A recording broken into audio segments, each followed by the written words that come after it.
So a while ago, I bought the Chris Lord Algae plugins. You know, the ones you can edit drums, kick, snare, overheads, toms. You can do bass, guitars, vocals, all that stuff. And I started to play around with it, see what it could do.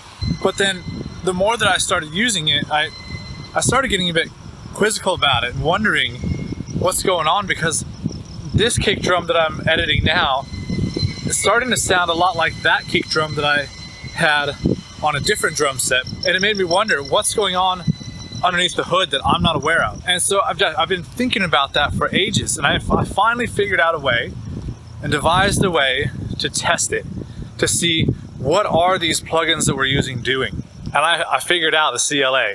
I figured out those plugins. Let's check it out and figure out what I did. We're working with a song by Project Altura. I recorded these guys earlier this year. They're fantastic, amazing guys. Really love their sound. I did this for free for them, so it was a super budget recording.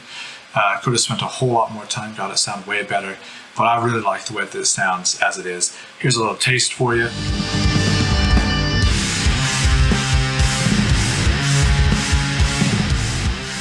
So we're gonna jump into it. We're gonna see here what I've done. Take one track and we're going to duplicate it completely so it's the identical signal. Then I'm going to put a mix tool on it, which will allow me to invert the phase of that one channel. So we have two separate channels. Invert the phase of one, so now the phases are directly out of line, they cancel each other out, you hear nothing. Then we're going to start putting some plugins on one channel so that whatever happens to that channel, the frequencies that have been manipulated there are no longer out of phase with the other channel, and you will hear those frequencies. So anything you hear that comes through those two channels soloed will only be because of some sort of frequencies that have been adjusted on the channel with the plugins. Otherwise, you will hear nothing. So here's the test. Let's turn it on and we will see what happens.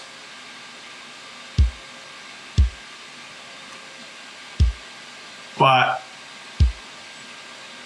just as I suspected it would, it's manipulating the sound even with nothing on.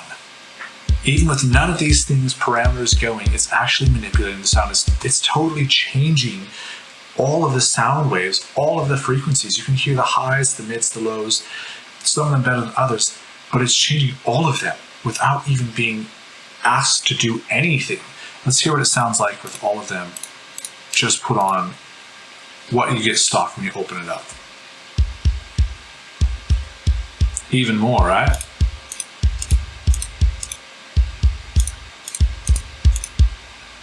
And we'll turn them off. Obviously way less, but it's doing something. Turn it off, and again, we're back to hearing nothing.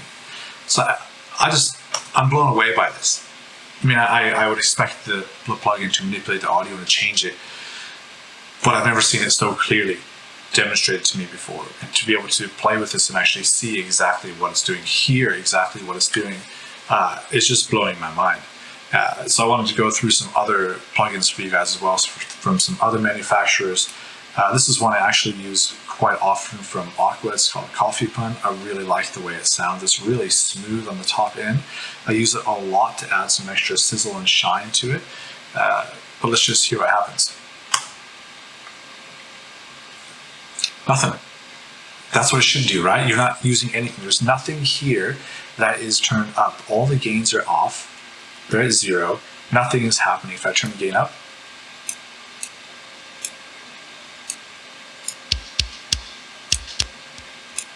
I would expect it to do something. But now it's not. That's fantastic. That's exactly what it should do. But this pre, all of a sudden now we've got some movement. Wow, just blowing my mind. Let's turn that off. This is IVGI2 from Klanghelm. It's a free saturator, pretty well reviewed. It sounds pretty good. And I guess let's hear what it does. Turn it on. There you go. CPU kicks in, you can hear it is doing some stuff. And that's understandable. it's a saturator. You turn it on, it's just going to saturate. So in some ways that's fine. It's doing what you want it to do. No problem there. This is Mag EQ from Plugin Alliance. I really like this one as well. I'll often, again, use this to get the air in a track. I really like how this one can be quite smooth and subtle. So let's see what happens. Play, and we have volume down here. Let's turn it on. And again, we're getting something, even though everything is at 0 and it should be doing nothing.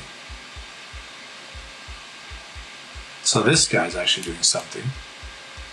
So just by having the plugin in your system and turned on, it's doing something. I feel like this just changes so much in the way that I'm going to be doing my workflow and how I use my plugins. So I'll be so much more careful, I think, because I've thrown plugins in, you try it and you get it going, and it doesn't really seem to do anything, and you just end up working on something else and you forget about it. You forget it's there, but you know that you have everything turned off. So it's not a big deal.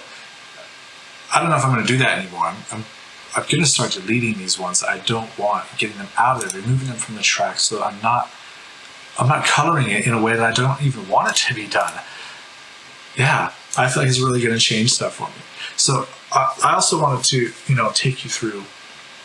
I mean, this Crystal Algae is a paid plugin that I've got. These other ones, the Mag EQ2 came with Studio One when I bought it, but the other two were free ones. So I want to take you through some well-known plugins that are costing a lot more money, right? The Ozone Elements 9, Ozone 9 Elements, sorry about that. It's the Elements, so it's the cheap version of it, but it does some of the same things. So let's see what happens with that. Again, turn it off, it's silence, perfect, that's what we want, turn it on.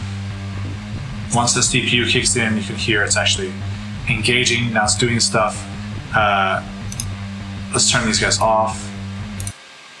Okay, maximizer, you're doing stuff. Okay, you're compressing, great. I understand that. Still silent, perfect, is how we should be. Great. Awesome, good job, it's not doing anything.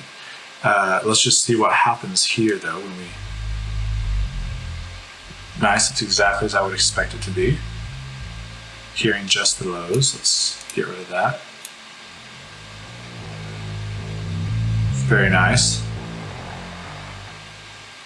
So we can see that with their algorithm they've got going, it's actually only really affecting what the bell curve says it should be affecting, which is what you want, right? But this is a great way to test, is it actually doing that? Let's go to the FabFilter Pro. Now, FabFilters, these are expensive plugins. These are not cheap ones, right? So I would expect the highest quality from these guys, but let's see what happens. So I've put this so that the threshold is as high as it can get. Hopefully not getting anything happening. Let's see what happens. Over here I've got my spectrum graph to see what's coming through. Nothing's coming through because it's not turned on. Hello. Interesting. So you turn on the C2 and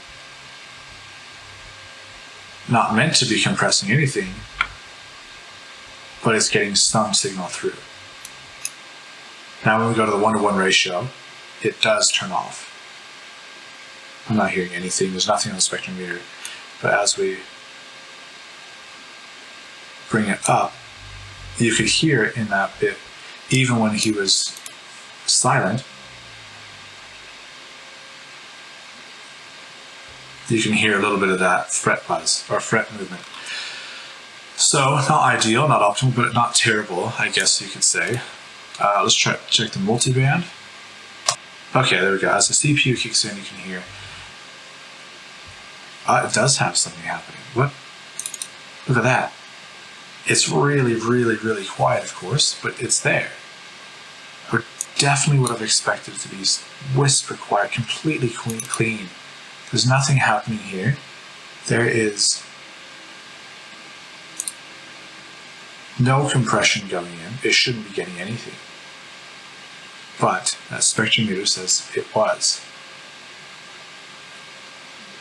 I would say that's quite enough for me to say it passes the test, that it's not doing anything to color it just by being on. Good job there, FabFilter. And then the same thing here. Great, nothing. And let's just test how good the algorithm is.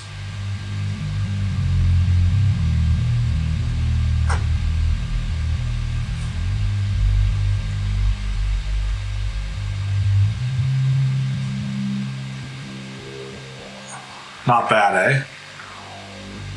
Not bad. It's really getting just what it says it's gonna get. FabFilter, fantastic plugins. I love them. Use them all the time. Really great stuff. Now, I thought I would do some stock plugins. Persona Studio One. Now, there's the great debate, right? The great debate. Can you get a great sounding mix with stock plugins? I've heard both sides, and I would subscribe to the side that says yes, you can get a good sounding mix with stock plugins. And I have another video that's going to be coming out soon as a comparison to see what the different plugins sound like with the same parameters. Stick around, subscribe to my channel if you want to find that. So here is the stock Pro EQ. We are on the drums. Whoa. Whoa. You're hearing everything.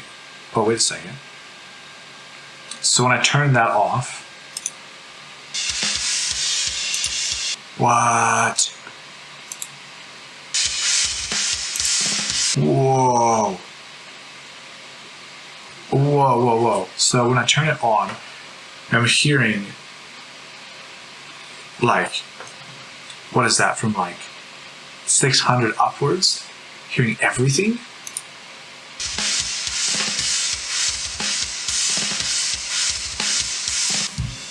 What? No way.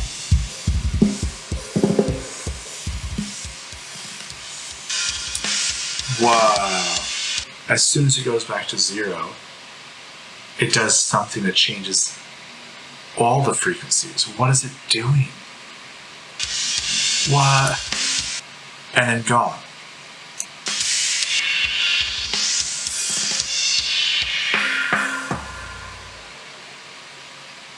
It's not even 600 you're hearing back here. It's like,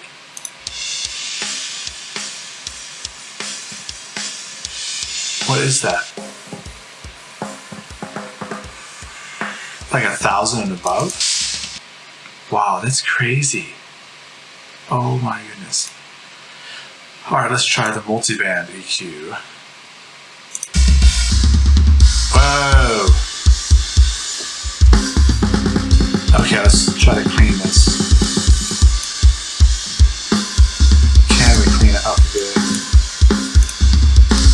What is it doing?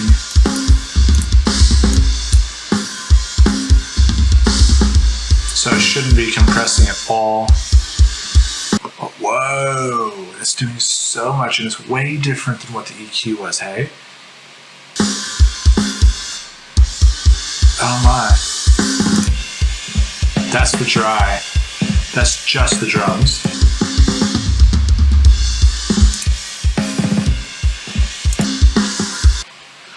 So somehow it's just completely changing the sound. That's the fat channel. I quite like this on some of the stuff I do.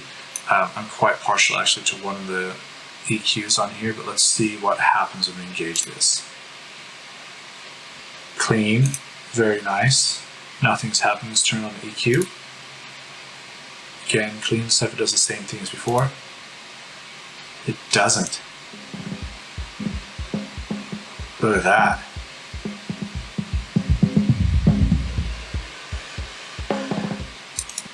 Whoa, that's a bit. This was at 0. So this is better than their Pro EQ. What? I did not know that. Crazy. Vintage. It's all good. Oh, a little bit of that low end.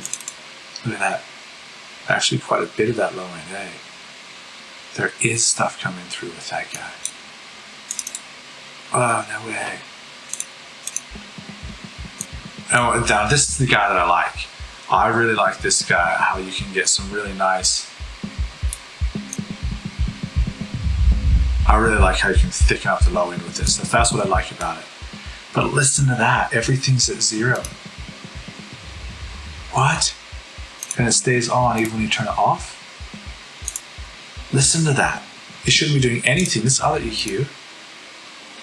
And there you go. What? As soon as you go back, it changes it. Even if you turn it off, it's still on. What? You're still changing the sound even if I turn you off. This is crazy. It's not until you actually change. Well, that should not be. Limiter, great. Of course, once you start limiting, it changes. Yes, no problem. Compressor, excellent, good job. Great, this one seems squeaky clean except for that one EQ. What? That is just crazy. Okay, so there's one more thing I want to take you through. It's for the guitars. Now this is SoundToys, which I'm super excited about. I've just got all their plugins and I haven't actually had any time yet to go through them and to play around with them, but I'm super excited. I've heard great things about SoundToys. So we're going to turn this guy on. Now this is also quite a premium plugin company, so I would expect super high quality from them. So we turn it on and we're hearing nothing. We're obviously still getting volume on these guitars. Okay, the CPU is kicking in, no problem, I can handle that. That's fine. Let's try some of these guys. Yeah. Okay, sure. Wow, great. Obviously it's doing stuff to the audio, so I would expect it to sound different. But you turn off the power and it's off. Great. Let's try the decapitator. Okay. Turn it off. Hold on. It shouldn't be doing that. Do you see what I mean?